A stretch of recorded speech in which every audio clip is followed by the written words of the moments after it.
오늘 말씀은 회개케 하사라는 말씀인데, 우리 지난주 죄사함에 관한 말씀하고 이어져 있는 말씀입니다. 지난주에 우리가 들었던 말씀들을 물론 또 잊어버리셨겠지만 한번 뒤집어서 생각해 보도록 하겠습니다. 자, 회개는 죄사함에 이르는 문입니다. 회개 없이는 죄사함은 있을 수가 없습니다.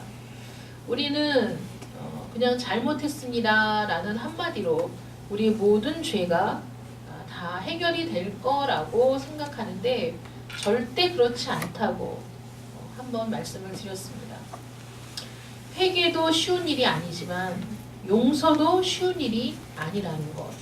그래서 잘못했다는 말 한마디로 우리의 모든 죄가 다 용서되는 것이 아니다.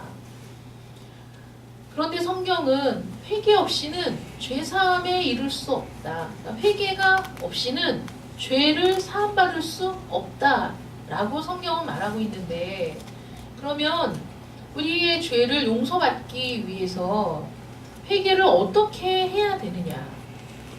근데 성경의 메시지는 언제나 회개를 주장해 왔습니다.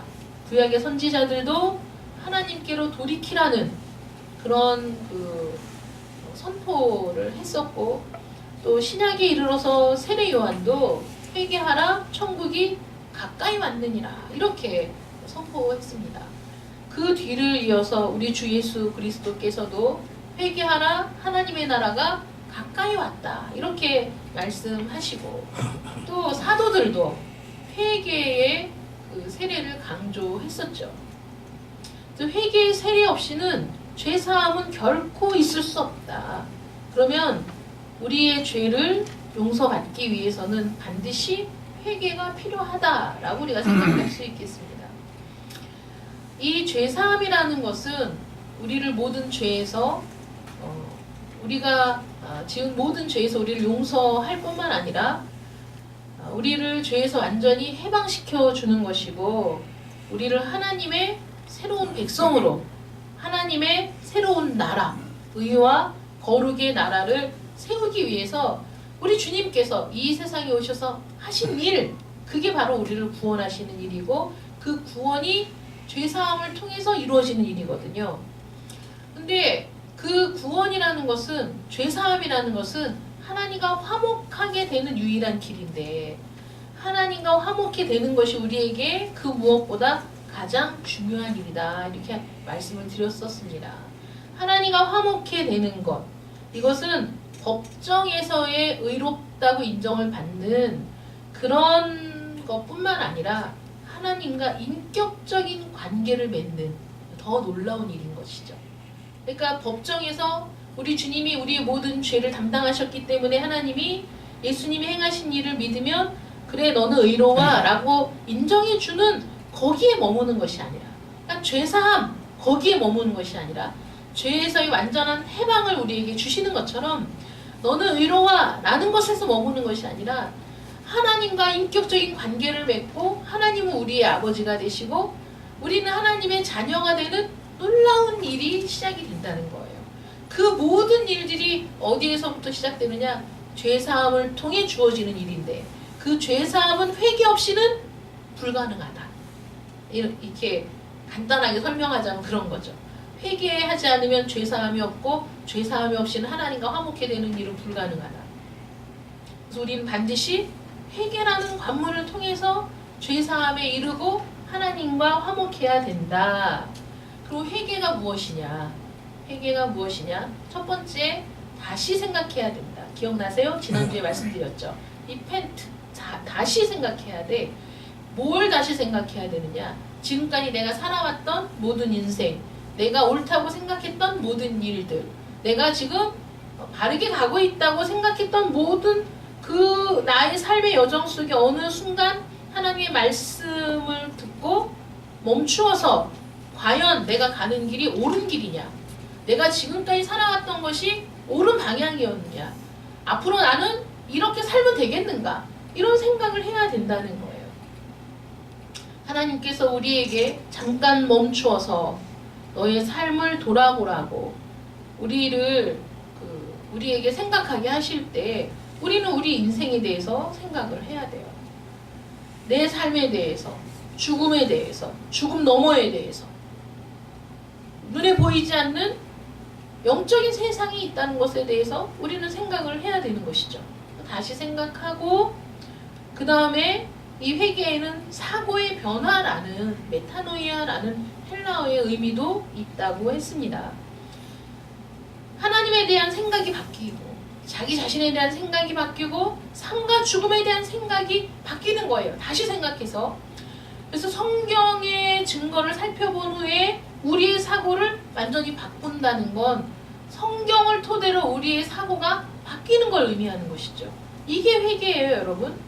눈물을 흘리고 잘못했습니다 라는 말 한마디가 회개가 아니라 내가 멈추어서 하나님의 말씀을 통해 우리의 삶을 돌아보고 그리고 하나님에 대해서, 내 자신에 대해서, 삶과 죽음에 대해서, 그 너머의 세계에 대해서, 영적인 세계에 대해서 우리의 모든 생각들이 하나님의 말씀의 증거를 통해 바뀌어지고 생각이 완전히 변화되는 것, 이것이 회개라는 것이죠.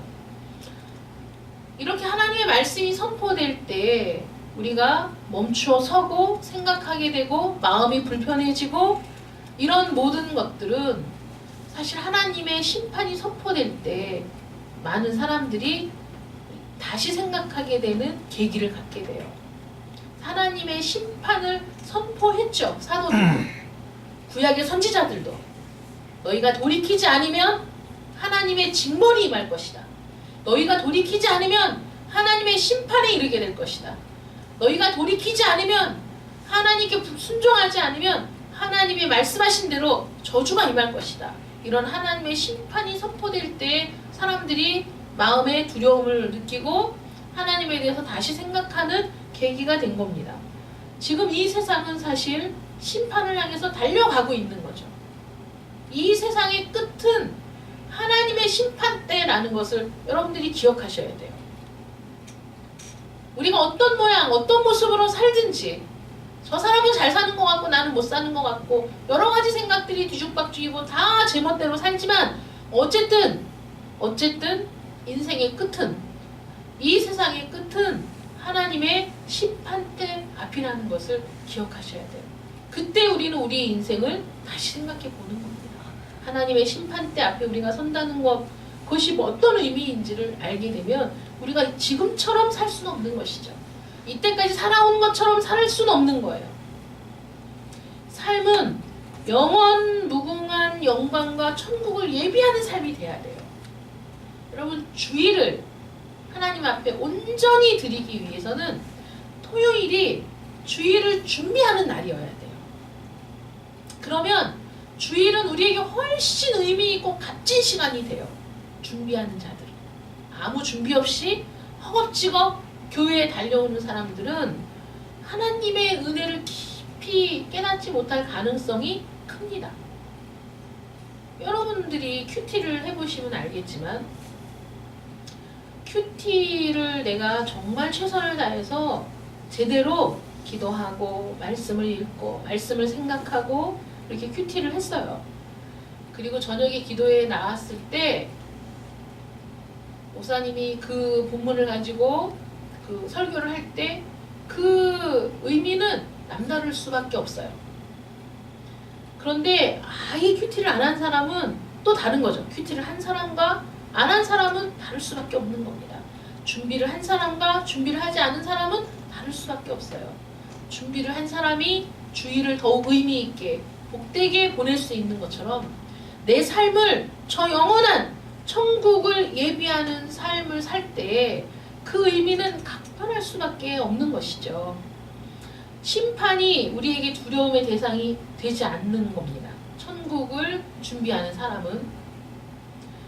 그래서 다시 생각하고 그리고 사고의 변화가 이루어져야 되는데 회개가 사고의 변화만, 생각의 변화만 회개냐? 아니라는 거예요. 마음의 회개가 이루어져야 되는 거예요. 그래서 하나님이 이렇게 말씀하시죠. 야, 너희 옷을 찢지 말고 마음을 찢어야 된다. 마음을 찢으라. 옷을 찢는 건 마음을 찢는다는 표시거든요. 내 마음을 찢는다라는 표시야. 우리가 어떤 중대한 결심을 하고 그것을 많은 사람들에게 나타내 보이고자 할 때 삭발식 이런 거 하잖아요. 삭발식을 할 때 머리를 미는 것이, 머리를 미는 게 뭐 무슨 의미가 있겠어요? 그런데 그 일이 그만큼 중요한 일이고, 자기가 머리를 공개적으로 밀 정도로 자기는 이 일에 자기의 모든 걸 걸었다는 표시이기도 하고 뭐 이런 거잖아요. 그러니까 그 이스라엘 백성들이 회개할 때 자기 옷을 찢는 행위는 자기의 마음을 찢었다는 외적인 표현이에요. 그런데 그런 일들이 습관이 되고 관습이 되어서 을의 옷을 찢는 것으로 자기가 회개한 것처럼 생각하는데, 옷을 찢는 그 행위로는 회개가 아니라는 것이죠. 마음을 찢어야 된다는 거예요. 그래서 우리의 생각의 변화에서 그치면 참된 회개가 될 수 없어요. 마음을 찢어서. 그래서 우리의 삶의 변화가 이루어져야 된다는 것이죠. 그래서 마음을 찢은 사람은 여호와를 사랑하는 너희여 악을 미워하라. 악을 미워하게 되는 거예요. 왜냐하면 하나님을 사랑하니까.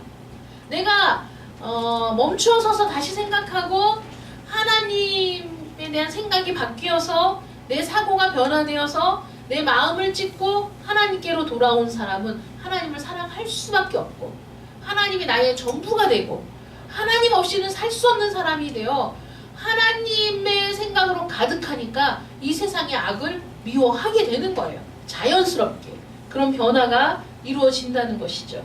그래서 회개의 마지막 회개의 단계는 믿게 된 것을 행동에 옮기는 거예요. 믿게 된 것을 행동에 옮기는 것. 내 삶이 잘못되었다고 깨달았다면 이제는 그 삶을 버리고 정반대의 삶을 살기 시작해야 참된 회개인 거예요. 그러니 잘못했어요 한마디로 회개했다고 볼 수가 있겠습니까? 내가 감정적으로 울컥해서 눈물을 한번 쏟은 것으로 내가 회개했다고 말할 수 있겠습니까? 회개는 이렇게 전인격적으로 일어나야 되는 거예요. 내 감정도, 내 생각도, 내 삶도 완전히 달라지는 것이 참된 회개라는 것이죠. 그 참된 회개가 죄사함에 이르는 관문이에요. 그러므로 쉽게 죄를 용서받는다고 생각하는 건 기독교를 모르기 때문에 하는 말이라는 것이죠. 세상 사람들이 야 쉽겠다, 야 니네는 좋겠다, 잘못했어요 그러면 용서받고, 또 잘못했어요 그럼 용서받고, 가서 또 죄짓고, 얼마나 편하지 않아요. 회개는 그렇게 쉬운 게 아닙니다. 믿게 된 바를 행동에 옮기는 건 너무 어려운 일이에요. 회개의 참된 모습은 데살로니가 성도들을 통해서 볼 수 있어요. 데살로니가전서 1장 9절에 보면 그들의 모습을 이렇게 표현하고 있습니다. 저희가 우리에 대하여 스스로 말하기를 우리가 어떻게 너희 가운데 들어갔는지와 너희가 어떻게 우상을 버리고 하나님께로 돌아와서 살아계시고 참되신 하나님을 섬기는지에 대해서 바울이 얘기하고 있어요. 어떻게 우리가 너희에게 어떻게 들어왔는지, 그리고 우리가 전한 말씀을 듣고 너희가 어떻게 우상을 버리고 하나님께로 돌아와서 살아계시고 참되신 하나님을 섬기는지. 여러분, 참된 회개가 이거라는 거예요. 복음이 선포되고 하나님의 말씀이 선포됐을 때 멈추어서 그 말씀을 듣고 내 생각이 바뀌고 사고가 변화되어 그 다음에는 그것이 잘못되었음을 깨달았을 때 내 마음을 찢고 그 다음에 거기에서 돌이키는 것까지가 참된 회개라는 거예요. 아멘. 하나님 우상을 버렸어요. 그들은 우상을 섬기는 사람들이었는데 바울의 말씀을 듣고 그 복음을 듣고 잘못되었다. 아, 우리가 우상을 섬기는 일이 정말 잘못된 일이구나. 이건 하나님을 너무 마음 아프게 하는 일이었는데 하나님이야말로 우리가 섬겨야 할 유일한 신인데 라고 생각이 바뀌었을 때 그들은 즉시 우상을 섬기는 모든 일을 다 버린 거예요. 즉시 멈춘 거예요. 여러분, 즉시 관두지 않으면 즉시 그것을 끊어버리지 않으면 결코 우리는 거기에서 자유할 수 없습니다. 죄에서의 해방은 죄에서 완전히 돌이킬 때 가능한 일인 거죠. 제가 한번 예를 들어서 말씀드렸죠. 담배를 끊어야지. 그래서 하루에 3갑 피우던 사람이 하루에 2갑으로 줄이고 그 다음에 1갑으로 줄이고 계획을 세워도 그것은 결코 실현될 수 없는 계획이라는 거. 내가 금연을 해야 되겠다고 생각했을 때 내게 있는 담배 값을 버릴 수 있는 결단이 있어야만 끊을 수 있는 거예요. 많은 사람들이 그러죠. 아, 나 담배 끊어야지. 내 주머니에 있는 담배를 딱 꺼냈는데 세상에 이 피 같은 담배를 1개밖에 안 피웠어. 1개 빼고 다 남아있네? 그러면 아, 이거 돈 주고 산 건데 아깝다. 요것만 다 피우고 끊어야지. 그러니까 안 된다니까요. 즉시 그냥 구겨서 버리는 데서부터 시작하는 거예요. 데살로니가 성도들은 우상을 즉시 버리고 섬기던 모든 일을 그치고 그리고 하나님께 돌아왔어요. 그리고 참되고 살아계신 하나님을 섬기기 시작했어요. 이게 회개라는 거예요. 이런 일들이 우리에게 이루어져야 돼요. 어떤 사람이 설교를 듣고 죄를 깨달았어요. 내가 잘못했다. 내가 잘못 살았네. 정말이지 무슨 조치를 취해야 되겠어. 내가 이대로는 안 되겠어. 생각했어요. 그런데 생각은 했습니다. 말로도 했습니다. 그렇게 살지 말아야지. 나 이제 그렇게 살지 않을 거야. 말은 했으나 결국은 아무 조처도 취하지 않았다면 그것은 회개가 아니라는 겁니다. 회개는 그 자리에서 벌떡 일어나서 우상을 버리고 하나님께로 돌아오는 것입니다. 그래서 회개의 요청에는 하나님이 요청하시는 회개에는 하나님과 반대되는 삶, 우리의 정욕과 욕망을 따라 살던 모든 거짓된 삶, 이 세상의 길에서 돌이켜라 라는 요청이 있는 거예요. 돌이켜, 잘못된 거야. 그 길은 망하는 길이야. 그 길은 심판에 다다라서 영원한 멸망에 떨어지는 길이야. 거기에서 돌이키라는 요청이 있는 겁니다. 그 다음에는, 돌이킨 다음에는 하나님의 얼굴을 구하며 사는 거예요. 하나님께 예배하며 사는 거예요. 그것을 즐거워하며 사는 겁니다. 참되고 살아계신 하나님을 섬기기 위해 최선을 다하는 거예요. 이 세상의 악을 떠나서 하나님과 예수 그리스도 안에서 사는 방식으로 내 삶의 방식이 완전히 옮겨지는 거예요. 그래서 하나님이 우리를 불러서 우리를 이 세상에서 들어 올려서 하나님의 사랑하는 아들의 나라로 옮기시는 것, 이것이 참된 회개를 통해서 이루어진 일이라는 겁니다. 그런데 문제가 있습니다. 자, 그럼 어떻게 우리가 회개할 수 있나요?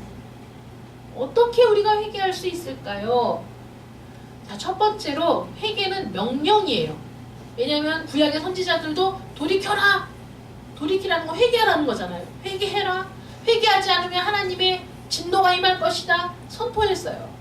세례 요한도 회개하고 세례를 받으라고 선포했습니다. 예수님도 마찬가지고 사도들도 마찬가지였어요. 회개는 하나님의 명령입니다. 사도행전 17장 30절에 보면 하나님이 이제는 어디든지 사람들에게 다 명하사 회개하라 하셨다는 거예요. 회개하라, 회개하라, 회개하고 돌이켜라, 회개하고 돌아오라고 명령하셨다는 겁니다.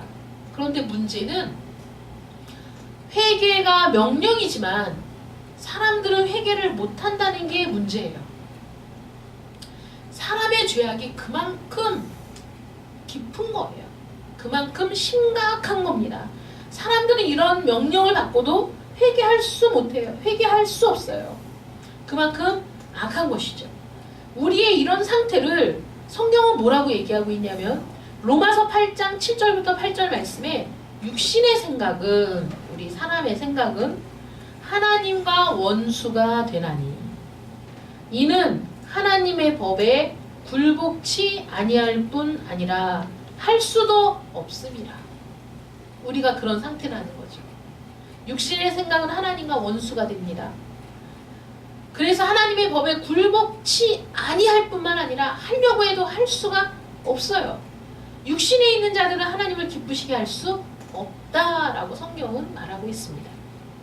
그러므로 가만히 앉아서 모든 문제들에 대한 견해와 감정을 바꾸겠다고 결심할 수가 없다는 거죠. 왜냐하면 우리 본성 자체가, 우리 본성 전체가 거기에 저항을 하는 거야. 막 저항을 느끼죠. 회개하라고 하면 저항이 느껴지는 거예요. 돌이키라고 하면 내가 뭘 잘못했는데 이런 생각이 드는 거죠. 아니라고 생각하지만 내가 머릿속으로는 맞아 이렇게 생각을 해도 내 온 몸의 감정들은, 세포들은 다 거부하고 있거든요. 그러므로 회개가 어려운 겁니다. 그래서 우리의 유일한 희망이 하나님의 은혜와 자비와 선하심에 있다는 것이죠. 우리를 회개케 하시려고 하나님이 사랑하는 아들을 이 세상에 보내셨습니다. 우리가 성령의 영향 아래 들어가지 않으면 그 누구도 회개할 수가 없다는 겁니다. 왜 백성들이 사도들의 설교를 듣고, 베드로의 설교를 듣고 형제들아 우리가 어찌할꼬 라고 탄식했어요. 소리 질렀어요. 그들은 얼마 전에 예수님을 십자가에 못 박으라고, 없이 하라고 소리를 질렀던 군중들이 아닙니까? 불과 얼마 전에, 불과 몇 날이 되기 전에 그들은 예수님을 십자가에 못 박아서 없이 하라고, 죽이라고 벌떼같이 소리를 지르던 군중들이었어요. 그런데 그들이 어떻게, 우리가 어찌할꼬, 우리가 어떻게 하면 좋을까, 야 큰일 났다, 우리가 정말 죽을 죄를 지었구나, 이렇게 탄식하는 사람들로 바뀌어질 수 있었느냐? 어떻게 동일한 사람들이 그럴 수 있느냐? 그들이 성령의 능력으로 자신들의 죄를 깨달았기 때문입니다. 성령의 역사가 그들을 사로잡았어요. 성령께서 그들의 마음속에서 자신들의 모습을 보게 하셨어요. 자신들의 죄악을 보게 하셨어요. 그게 아니면 어느 누구도 자기의 죄를 회개할 수 없습니다. 우리는 자기 자신을 합리화하는데 그 누구도 따라올 수 없는 1등인 사람들이거든요. 아주 타고난 사람들이죠. 자기 자신을 합리화하는 일에 우리는 너무너무 뛰어난 사람들이에요. 여러분들이 가까운 사람들에게 한멸을 느낄 때, 가까운 사람들에게 상처받을 때, 가까운 사람들에게 말할 수 없는 상처를 받을 때가 언제죠? 차라리 내가 잘못했다라는 진심 어린 한마디면 모든 것이 해결될 것 같은데, 끝까지 자기의 잘못을 인정하지 않을 때, 끝까지 자기 자신을 합리화시킬 때 우리는 말할 수 없는 슬픔과 고통을 받게 되죠. 그런데 그 사람뿐만 아니라 사실은 나도 그런 사람이라는 거죠.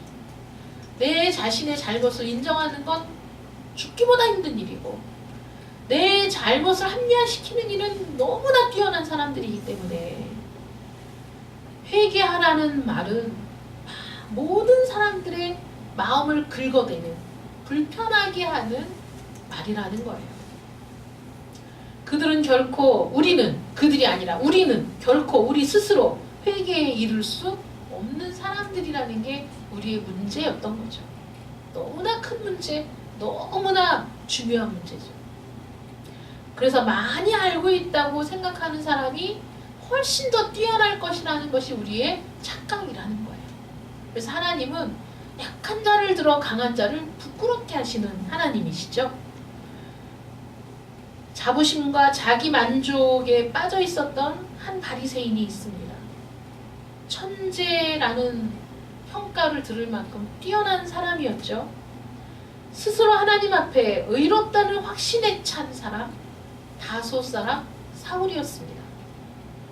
율법에 정통했어요. 유명한 스승의 문화생이었습니다.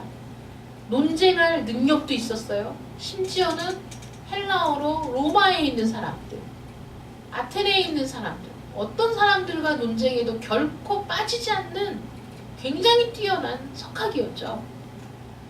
종교적 행위에 자부심을 느끼고 있었어요. 자기가 하나님을 가장 사랑하고 하나님을 위해 자기가 최선을 다하는 사람이라는 그런 확신을 갖고 있던 사람 사울입니다. 그러던 그가 완전히 변화된 이유가 무엇이죠? 그가 예수 믿는 사람들을 핍박하기에 다메섹 도상으로 가다가 거기에서 주님을 만나고 완전히 거꾸로진 이유가 무엇입니까? 성령께서 그 마음을 두드려서 자신의 실체를 보게 하셨기 때문이에요. 자기가 그렇게 놀라운 지식을 가지고도 어떻게 예수 그리스도를 모를 수 있었는가? 자기가 그렇게 율법에 정통한 학자였음에도 불구하고 그렇게 성경에서 주구장창 주장해왔던 메시아를 어떻게 자기가 부인할 수 있었던가? 어떻게 몰라볼 수 있었던가? 자신의 실상을 깨달았기 때문입니다. 그는 거기에서 고꾸라졌고 거기서 무너져서 자기의 모든 죄를 회개하고 전혀 다른 사람이 되었어요.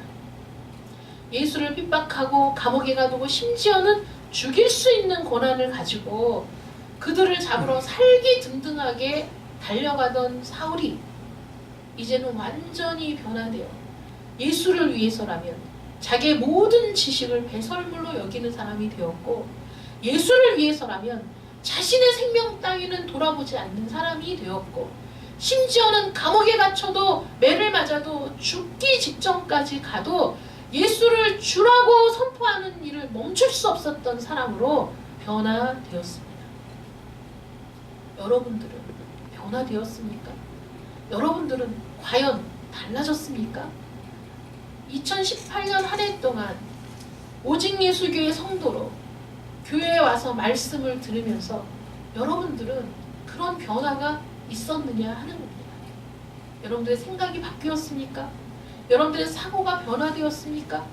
여러분들이 깨달은 대로, 여러분들이 확신한 대로 여러분들의 삶은 달라졌습니까? 어떻습니까, 여러분? 5사람 사울이 완전히 변화되어 바울이 된 이 놀라운 일을 보면서 나에게 과연 이러한 변화가 있었는가를 생각해야 되지 않겠습니까? 요한과 베드로를 반대하는 이 당국자들, 이 바리새인들의 문제가 뭡니까? 이들도 바울처럼 자기들은 완전한 지식, 하나님을 아는 지식이 자기들은 충분하다 이렇게 생각을 했어요. 자신들은 결코 살인을 저지르지 않았다 이렇게 생각했죠. 예수님을 죽이라고 뒤에서 사주했으나 자기네들이 직접 죽인 것은 아니라고 스스로를 위안하는 그런 이중적인 사람들, 위선적인 사람들이었습니다. 그러나 주님은 뭐라고 말씀하시냐면 형제에 대해 미련한 놈이라고만 해도 지옥불에 떨어지게 된다 이렇게 말씀하셨거든요. 이건 뭐냐면 사람은 행위가 아니라 말 한마디로 또는 영적으로도 마음으로도 사람을 죽일 수 있는 존재라는 거예요. 그래서 그들이 정통하다고 생각했던 그 율법은 그들이 다른 사람을 충분히 가르칠 수 있는 선생의 자격이 있다고 생각했던 그 율법은 사람의 동기와 욕망을 살피는 말씀이었던 거예요. 그래서 그 동기가 하나님 중심이 되어야 한다고, 그 마음이 하나님께 향해 있어야 한다고 얘기했던 게 율법이라고요. 그런데 그 율법을 잘 알고 있다고 생각했던 그 바리새인들, 그 대제사장들, 당국자들은 그 율법이 말씀하시는 본래의 의미를 전혀 알지 못하고 있으면서 자신들이 선생이라고 생각하고 있었다는 것이죠. 사람의 동기와 욕망을 살피는 것은 하나님의 성령입니다. 우리 안에 들어와 우리의 모든 동기와 욕망을 살펴서 우리의 모든 죄를 입증하시는 분이 바로 우리 주 성령이시죠. 성령은 죄에 대하여, 의에 대하여, 심판에 대하여 우리의 죄를 입증하실 수 있고 입증하시는 분입니다. 그는 소경의 눈을 여시는 분이시죠. 진리를 깨달을 수 있는 지각을 열어주시는 분이십니다.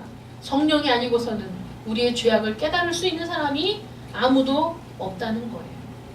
그래서 하나님께서 회개할 수 없는 우리를 긍휼히 여기시고 우리 스스로는 돌이킬 수 없는 우리를 불쌍히 여기셔서 하나님은 계획하시고 그 모든 일들을 우리에게 알게 하시고 깨닫게 하시고 오랜 세월에 걸쳐 우리 주 예수 그리스도를 이 땅에 보내셔서 우리의 모든 죄악을 담당하시고 죽게 하셨다는 것이죠. 우리의 힘으로 해결할 수 없는 문제이기 때문에 우리 스스로는 결단코 하나님의 나라에 들어갈 수 없는 자들이기 때문에 우리 주 예수 그리스도를 통해서 모든 일을 이루어 놓으셨어요. 그리고 성령을 통해 우리가 주님이 이루어 놓으신 모든 일들을 보게 하시고 깨닫게 하시고 마음에 감동을 받아 하나님께 돌이킬 수 있는 길을 열어 놓으신 거예요. 이 얼마나 놀라운 은혜입니까? 이 얼마나 놀라운 은총입니까? 하나님이 여러분들을 부르셔서 이러한 은혜를 부어주셨어요. 이러한 은총을 베풀어 주셨습니다. 여러분 멈추어서 생각해 보세요. 지난 한 해 동안 하나님이 여러분들을 얼마나 부르셨습니까? 얼마나 여러분들에게 말씀하셨어요?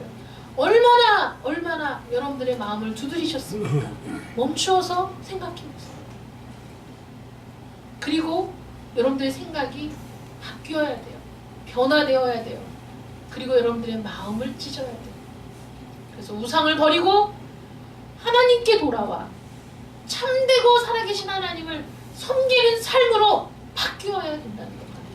이것이 여러분들에게 요청하는 하나님의 명령이에요. 명령만 내리시는 게 아닙니다. 명령을 내리시고 그것이 이루어질 수 있도록 예수님을 보내주셨고 그 일이 성취될 수 있도록 성령을 보내주셨습니다. 그러므로 성령, 또 다른 보혜사 성령이 오시기를 기다리라는 주님의 말씀은 우리를 위해서 하신 말씀이죠. 그 성령께서 지금도 여러분들과 함께 하시는 줄 믿으시기 바랍니다. 그래서 자기 자신과 자신의 삶과 이 세상과 죽음과 다음 세상과 하나님과 영혼에 대한 생각이 내가 잘못된 부분이 있다면 싹 바뀌어져야 돼요. 이 시대의 정신이 옳습니까 여러분? 이 시대를 이끄는 어떤 메커니즘이 옳은 겁니까? 아닙니다. 우리는 모든 뉴스도 모든 이 시대의 사상도 또 이 시대의 사조들도 하나님의 말씀을 통해 검증해야 되고 하나님의 말씀을 통해서 그 스펙트럼으로 그 모든 것들을 볼 수 있어야 돼요. 그래서 거기에서 돌이켜서 참되고 살아계신 하나님의 말씀에 순종하는 것이 마땅한 일인 줄 믿으시기 바랍니다. 진리는 이겁니다. 이 세상에서 우리가 추구해야 될 진리는 오직 이것뿐이에요. 저와 여러분은 하나님의 형상대로 지음을 받았으나 인간은 하나님을 반역하고 길을 잃어버렸습니다. 길을 찾지 못해요. 길을 찾을 수 있는 눈도 없습니다. 하나님의 아들이 이 세상에 오셔서 그 상태에 있는 어둠에 있는 우리를 구원해 내시려고 빛이 되어 이 세상에 오셨고 우리의 모든 죄악을 담당하시고 우리를 구원하고 구속하기 위해 우리의 죄를 담당하시고 죽어주셨죠. 하나님의 용서를 받을 수 있는 길을 열어주시고 우리 주 예수 그리스도를 통해서 하나님과 화목하게 하셨습니다. 그래서 우리가 새로운 본성, 우리가 새로운 출생을 할 수 있도록 거듭날 수 있도록 은혜를 베풀어 주셨죠. 그 안에서 우리가 영원한 기쁨을 보며 살아갈 수 있는 길을 열어주셨습니다. 오늘도 하나님의 말할 수 없는 인자하심, 그 긍휼이, 그 은혜가 여러분을 인도하여 참된 회개로 인도케 해주실 줄 믿습니다. 기도하겠습니다. 사랑의 하나님 감사합니다. 우리를 구원하시려고 구속하시려고 우리의 참 구주가 되어 주시려고 예수님께서 이 땅에 오셨습니다. 그 모든 구속의 은혜가 우리의 심령 가운데 부딪혀 우리가 깨어져 그 구속의 은혜를 누릴 수 있도록 성령을 보내주셨습니다.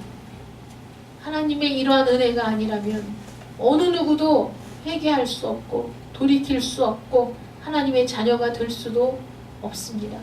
하나님, 회개하라는 하나님의 요청에도 불구하고 회개할 수 없는 우리들을 불쌍히 여기셔서 우리를 부르시고 성령을 보내주셨습니다. 하나님의 말씀이 선포될 때 성령의 영향권 아래에서 우리가 참된 회개에 이를 수 있도록 우리를 도와주실 줄 믿습니다. 하나님, 멈추어 서서 다시 생각하고 우리의 생각이 바뀌게 되고 그리고 우리의 마음을 찢어 참된 회개에 이르러서 잘못된 모든 생각들, 잘못된 모든 사상들, 모든 우상들을 버리고 참되고 살아계신 하나님께 돌아와 그 하나님을 섬기는 자로 살게 하여 주시옵소서. 아멘. 올 한 해 동안에 너무나 부족했습니다. 올 한 해 동안 너무나 안일했습니다. 하나님, 우리를 용서하시고 2019년 새해에는 참된 변화를 이루어가는, 그래서 참된 결실로 하나님께 영광을 돌리는 귀하고 아름다운 한 해가 되게 하여 주시옵소서. 아멘. 예수님의 이름으로 기도드립니다. 아멘. 아멘.